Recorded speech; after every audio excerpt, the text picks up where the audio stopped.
ഡൽഹിയിലെ എല്ലാ സർക്കാർ ജീവനക്കാരും ആഴ്ചയിൽ 2 ദിവസം വീട്ടിലിരുന്ന് ജോലി ചെയ്യണമെന്ന് നിർദ്ദേശം. ഔദ്യോഗിക മീറ്റിംഗുകളുടെ 50% ഓൺലൈനായി നടത്തും.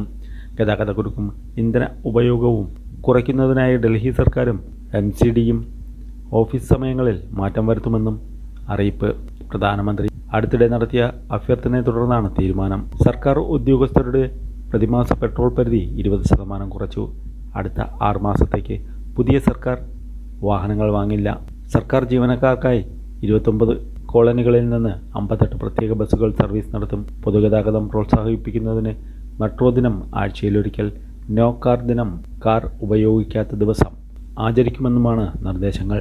ചെലവ് ചുരുക്കാൻ ജനങ്ങളോട് ആവശ്യപ്പെട്ട പ്രധാനമന്ത്രി നരേന്ദ്രമോദി തനിക്കുള്ള സുരക്ഷാ വാഹന വ്യൂഹം പകുതിയായി വെട്ടിക്കുറയ്ക്കാൻ നിർദ്ദേശം നൽകിയിരുന്നു.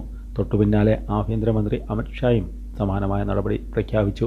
ഇന്ധന ഉപഭോഗം കുറയ്ക്കുക, സ്വർണം വാങ്ങുന്നത് 1 വർഷത്തേക്ക് മാറ്റിവെക്കുക, വിദേശയാത്രകൾ ഒഴിവാക്കുക, ഡെസ്റ്റിനേഷൻ വെഡിങ്ങുകൾ ഒഴിവാക്കുക, സാധ്യമാകുന്നിടത്തെല്ലാം പൊതുഗതാഗതം ഉപയോഗിക്കുക, കാർ പൂളിംഗ് പ്രോത്സാഹിപ്പിക്കുക, വീട്ടിലിരുന്ന് ജോലി ചെയ്യാനുള്ള ഓപ്ഷനുകൾ ഉപയോഗിക്കുക എന്നിവയായിരുന്നു പ്രധാനമന്ത്രി പൊതുജനങ്ങൾക്ക് നൽകിയ നിർദ്ദേശം. ഇറാൻ സംഘർഷം, ഹോർമൂസ് കടലിടുക്കിലെ തടസ്സങ്ങൾ എന്നിവ മൂലം ആഗോളതലത്തിൽ ഊർജ്ജവില വർദ്ധിക്കുന്നത് ഇന്ത്യയുടെ സാമ്പത്തിക രംഗത്തെ ബാധിക്കുന്നത് പ്രതിരോധിക്കാനാണ് ഈ നിർദ്ദേശങ്ങൾ നൽകിയത്.